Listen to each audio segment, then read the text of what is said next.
জয় বাংলায় যদি কাউকে গ্রেপ্তার করতে হয় আমাকে প্রথম করবেন, বললেন কাদের সিদ্দিকী। এবং গণভোটের 4 প্রশ্ন বুঝতে পারবেন কতজন।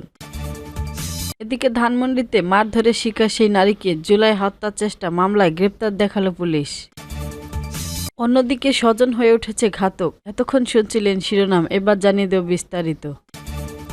কৃষক শ্রমিক জনতা লীগের সভাপতি বঙ্গবীর কাদের সিদ্দিকী বলেছেন, তার দলের কর্মীরা সবসময় জয় বাংলা জয় বঙ্গবন্ধু বলবেন। তিনি বলেন, যদি জয় বাংলা অপরাধ হয়ে থাকে আর এ কারণে কাউকে গ্রেপ্তার করতে হয় তাহলে আমাকে প্রথমে গ্রেপ্তার করুন, তারপর অন্যদের করবেন। শুক্রবার 14 নভেম্বর দুপুরে টাঙ্গাইলে কালিহাতী উপজেলায় সাতিহাটি গ্রামে বাবা মায়ের কবর জিয়ারত শেষে আয়োজিত সমাবেশে তিনি এসব কথা বলেন। বড় ভাই আব্দুল লতিফ সিদ্দিকীর কারামুক্তির পর কর্মী সমর্থকদের নিয়ে কবর জিয়ারত করতে আসেন তিনি। সাংবাদিকদের প্রশ্নের জবাবে কাদের সিদ্দিকী বলেন, দেশের সংখ্যা গুরুত্ব, ভোটার যদি ভোট দিতে না পারে আমরা সেই নির্বাচনে অংশ নেব না। প্রায় 15 মাস ধরে অন্তর্বর্তী সরকার আসছে, কিন্তু রাষ্ট্রীয় কোনো বিষয় আমাদের একবারও আলোচনায় ডাকেনি। গতকাল একটি চিঠি পাঠিয়েছিলাম, ভাবতাম সরকার ডাকছে, পরে দেখি নির্বাচন কমিশনার ডেকেছে। সরকার ডাকতে যেতাম, তবে নির্বাচন কমিশনার যে আহ্বান জেনেছেন তাদের কথা বলে আসব। তিনি আরো বলেন, আমরা এমন নির্বাচন চাই যেখানে সব মানুষের অংশগ্রহণ নিশ্চিত হয়, যাতে প্রতিটি ভোটার বলতে পারে আমি আমার ভোট দিতে পেরেছি। সমাবেশ লতিফ সিদ্দিকী বলেন, আমি বজ্রর কাদের সিদ্দিকীর ডাকলাম, সঙ্গে একমত। আল্লাহর অশেষ নিয়ামত, তারা দুজন আওয়ামী লীগ থেকে বহিষ্কার হয়েছিলেন, না হলে আজ ঘৃণিত হতে হতো। জেলে গিয়ে দেখেছে দেশের বড় বড় কর্মীরা 5 আগস্টের আগের যে ভাব দেখাতে সেই ভাব আর নেই। এমন ভাব দেখানোর মানুষ পছন্দ করেন না। এর আগে কালিহাতী উপজেলা সদরের লতিফ সিদ্দিকীর বাড়ি থেকে কয়েকজন মোটরসাইকেল ও গাড়ি বহন নিয়ে তার সমর্থকেরা সাতিহাটি গ্রামের উদ্দেশ্যে রওনা হন। এ সময় লতিফ সিদ্দিকীর স্ত্রী ও সাবেক সাংসদ লাইলা সিদ্দিকী এবং ছোট ভাই সাবেক উপজেলা চেয়ারম্যান আজাদ সিদ্দিকী উপস্থিত ছিলেন। জুলাই সনদ বাস্তবায়নে সমন্বিত আদায় অনুষ্ঠানে গণভোটের জন্য সরকার 4টি প্রশ্ন নির্ধারণ করে দিয়েছেন, কিন্তু প্রশ্ন উঠেছে শুরু করেছেন এ 4টি প্রশ্ন পরে এবং বুঝে দেশের সতর্কতা একজন মানুষ সম্মত দিতে পারবেন। এছাড়া জুলাই সনদ বাস্তবায়ন প্রশ্নের যেখানে রাজনৈতিক দলগুলোর মধ্যে বিরোধ হয়েছে সেখানে সমর্থন ভোটারদের ভোট দিতে পারা উৎসাহিত করবেন কিনা সে প্রশ্ন রয়েছে। এদিকে সচেতন জনগোষ্ঠীর পাশাপাশি সুধী সমাজের মধ্যে এই প্রশ্নের মিশ্র প্রতিক্রিয়া পাওয়া গিয়েছে। তাদের কারো মতে বাংলাদেশের মতো অনগ্রসর একটি দেশ গণভোটের জন্য 4টি প্রশ্ন নির্ধারণ করে দেওয়া অত্যন্ত জটিল একটি প্রক্রিয়া, যার সুফল পাওয়া খুব সহজ হবে না। আবার কেউ বলছেন 4 প্রশ্ন সবাই বুঝতে না পারলেও কেউ কেউ পারবে, তবে যারা বুঝতে পারবেন তারা সবাই 4 প্রশ্নের সঙ্গে একমত না হলে কি করবেন সে বিষয়ে কোনো দিক নির্দেশনা না থাকায় কেউ কেউ এর সমাবেশ করছেন।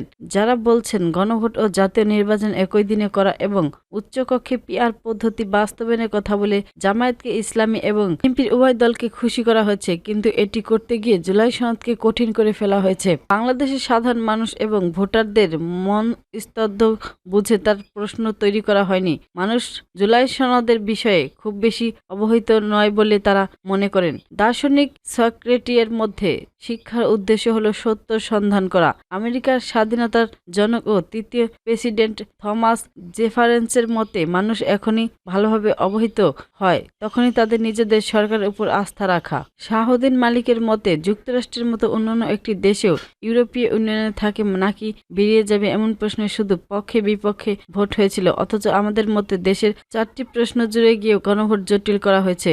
সম্প্রতিকালে বিশ্বের আলোচিত গণভোট ব্রেক্সিট নামে পরিচিত, যেটি কার্যকর হয় 2020 সালের 31 ডিসেম্বর। এর 4 বছর আগে যুক্তরাজ্যের ইউরোপে থাকা এক নিয়ে গণভোট অনুষ্ঠিত হয়। এতে যুক্তরাষ্ট্রবাসী ব্রেক্সিটের পক্ষ দিলে ভোট ইউরোপীয় ইউনিয়ন থেকে বেরিয়ে যায় দেশটি। স্বাধীনতার পর থেকে এখন পর্যন্ত বিভিন্ন রাজনৈতিক অবস্থার প্রেক্ষাপটে দেশের মোট 3 বার গণভোট অনুষ্ঠিত হয়েছে। এর মধ্যে অনুষ্ঠিত প্রশাসনিক গণভোট এবং আরেকটি সাংগঠনিক বিধানিক গণভোট। প্রথম গণভোট হয়েছিল রাষ্ট্রপতি জিয়াউর রহমানের আমলে 1977 সালের 30 নভেম্বরে। রাষ্ট্রপতি জিয়াউর রহমানকে বৈধতা দিতে অনুষ্ঠিত ওই গণভোটকে 88.1% মানুষ ভোট দিয়েছিলেন। এর মধ্যে হ্যাঁ ভোট পড়েছিল 98.9%, অন্যদিকে না ভোট পড়েছিল 1.1%। 1985 সালের 21শে মার্চ দেশে দ্বিতীয় গণভোট অনুষ্ঠিত হয়েছিল। রাষ্ট্রপতি প্রধান সাময়িক আইন প্রধান লেফটেন্যান্ট জেনারেল হুসাইন মোহাম্মদ এরশাদের সময়ে নীতি ও কর্মসূচি এবং স্থগিত সংবিধান অনুযায়ী নির্বাচন না হওয়া পর্যন্ত রাষ্ট্রপতি হিসেবে তার দায়িত্ব পালনের বিষয়ে জনগণের আস্থা নিয়ে কি যাচাইয়ের জন্য এই গণভোট অনুষ্ঠিত হয়। পর্যবেক্ষকের মতে রাষ্ট্র ব্যবস্থা বা শাসকের পরিবর্তন সহজ। স্বাধীনতা জাদুকরী মন্ত্রে জনপ্রিয় গণজোয়ারের ঘটিকা রক্তক্ষয়ী যুদ্ধ করে বহু প্রাণ বলি দিয়ে স্বাধীনতা অর্জন সম্ভব, কিন্তু গণতন্ত্র প্রতিষ্ঠা এর চেয়ে অনেক কঠিন। এর জন্য সমাজকে পরিবর্তন ও উন্নয়ন করতে হয়, যা একটি ধারাবাহিক ও দীর্ঘ প্রক্রিয়া। কার্যক্রম নিষিদ্ধ আওয়ামী লীগের ঢাকা লকডাউন কর্মসূচির মধ্যে ধানমন্ডি 32 নম্বরে বৃহস্পতিবার মারধরের শিকার হওয়া সালমা ইসলামকে গত বছর জুলাই আন্দোলনের একটি হত্যাচেষ্টা মামলায় গ্রেফতার দেখিয়েছেন পুলিশ। শুক্রবার তাকে আদালতে হাজির করা হলে বিচারক জামিন নামঞ্জুর করে কারাগারে পাঠানোর আদেশ দেন। 42 বছর বয়সী সালমা ইসলাম আজিমুরপুরের বাসিন্দা এবং একজন গৃহিণী। গতকাল জয় বাংলা স্লোগান দেওয়ার পর কয়েকজন তাকে মারধর করেন। ঘটনার বিভিন্ন সামাজিক মাধ্যমে ছড়িয়ে পড়ে। ধানমন্ডি থানা পুলিশ জানায়, উপস্থিত ব্যক্তিরাও তাকে পুলিশের হাতে তুলে দেন। তদন্ত কর্মকর্তা SI আনোয়ার হোসেন জানান, সালমা ইসলামকে 2024 সালের 19 জুলাই ধানমন্ডিতে এক শিক্ষার্থী গুলিবিদ্ধ হওয়ার ঘটনা দায়ের করা মামলায় সন্দেহভাজন হিসেবে গ্রেপ্তার দেখানো হয়েছে। তার দাবি, তদন্তে পাওয়া প্রাথমিক তথ্য সালমা ইসলামের সম্পৃক্ততার ইঙ্গিত পাওয়া গিয়েছে এবং কয়েকজন সাক্ষী তার বিরুদ্ধে তথ্য দিয়েছে। তবে এসব অভিযোগ অস্বীকার করছে সালমা ইসলামের আইনজীবী আব্দুল হোসেন পাটোয়ারি। তিনি বলেন, উনি ভুক্তভোগী মারধরের শিকার হওয়া একজন নারীকে উল্টো জুলাইয়ের মামলায় আসামি করা হয়েছে। এটি পুরোটাই অন্যায়। উল্লেখিত মামলাটি গত বছরের 1 ডিসেম্বর দায়ের হয়। মামলার বাদী ইউরোপিয়ান ইউনিভার্সিটির এক শিক্ষার্থী অভিযোগ করেন, 19 জুলাই আন্দোলনের সময় ধানমন্ডিতে আওয়ামী লীগ সমর্থক স্বতন্ত্র ব্যক্তিদের গুলিতে তিনি আহত হন। ওবায়দুল কাদের সহ 37 জনের নাম উল্লেখ করা হয়েছে। তদন্ত কর্মকর্তা বলেন, উদ্ভূত কর্তৃপক্ষের নির্দেশ এবং স্বাক্ষর প্রমাণের ভিত্তিতে সালমা ইসলামকে মামলায় গ্রেপ্তার দেখানো হয়েছে। সম্পর্কে বিশ্বাসের ঘাটতি, পরকীয়া কিংবা তুচ্ছ স্বার্থের দ্বন্দ্ব স্বামী কেড়ে নিচ্ছে স্ত্রী প্রাণ, কিংবা প্রেমিককে নিয়ে স্বামীর হস্তান্তর হয়ে উঠছে স্ত্রীর। সম্পত্তি নিয়ে বাবা ছেলে দ্বন্দ্ব, ভাই ভাইয়ের হানাহানি যেন নিত্যদিনের ঘটনা। আর তুচ্ছ এসব ঘটনার সিলেটে স্বজনেরা হয়ে উঠেছে ঘাতক। সামান্য স্বার্থের কারণে একজন কেড়ে নিচ্ছেন অন্যজনের প্রাণ। এতে গত মাসে সিলেটে স্বজনদের হাতে খুনাখুনির এক ঘটনা ঘটেছে।